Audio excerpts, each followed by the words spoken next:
Erodoto scrisse Getes, non Daci, ma la storia fu falsificata per giustificare le occupazioni, dai Getes al Principato di Moldavia, a Dacia, alla storia dei Rumeni. Romania, a modern state without history.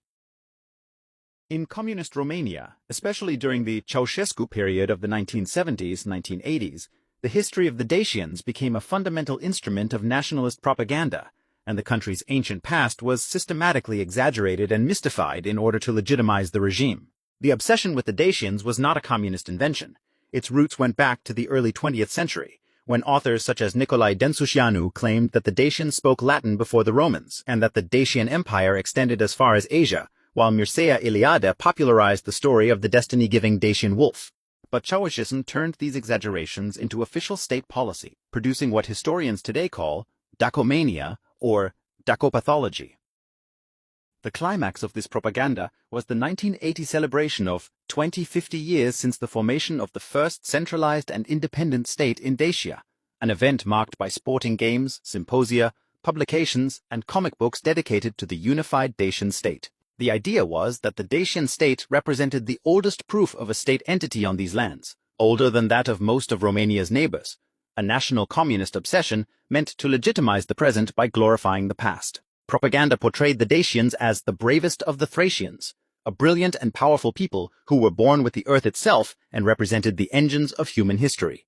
Borabista, the Dacian king, was transformed into a precursor of Ceausescu, a visionary leader who had unified the tribes and created an independent state, an image that perfectly overlapped with the aspirations of the communist regime.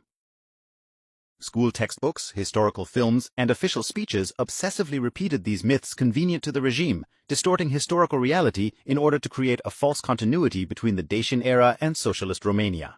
This rewriting of history had a profound impact on public perception, and many of these myths continue to circulate intensely in Romanian society even today, decades after the regime's collapse. The case of Ceausescu's Dacopathy remains a textbook example of how totalitarian regimes rewrite history to legitimize their power, creating false narratives that survive long after those who constructed them have disappeared. Dacopathy and other Romanian delusions.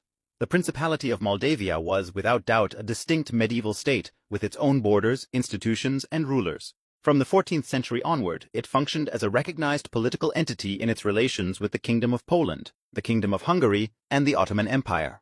Rulers such as Stephen the Great, Petru Rereș, and Alexandru cel Bun led a state with its own administration, its own army, and its own foreign policy.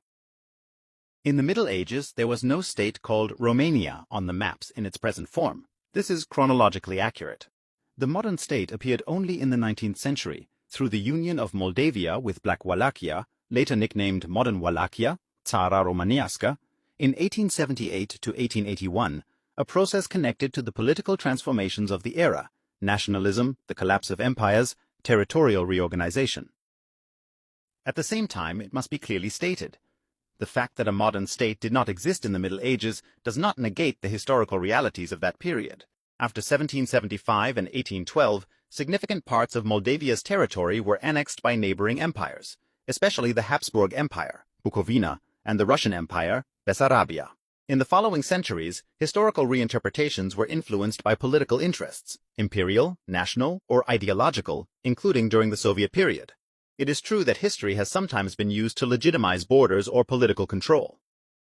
However, a serious analysis must distinguish between the real existence of the Principality of Moldavia as a distinct medieval state, the evolution of political and cultural identities over time, the formation of modern states in the 19th century European context, the ideological uses of the past in the 20th century, including during the communist period. In 1812, when half of the Principality of Moldavia sought the protection of the Russian Empire, the modern Romanian state did not yet exist on the map. At the formation of the modern Romanian state, half of the Principality of Moldavia did not take part in that modern state-building process. Medieval Moldavia was a real and, in many periods, independent state. It had its own political and cultural traditions. Its territories were later divided among great powers. The history of the region has sometimes been reinterpreted for political purposes. Today, according to this perspective, there continues to be political propaganda aimed at imposing in the schools of Moldova a version of modern Romanian history considered by critics to be false.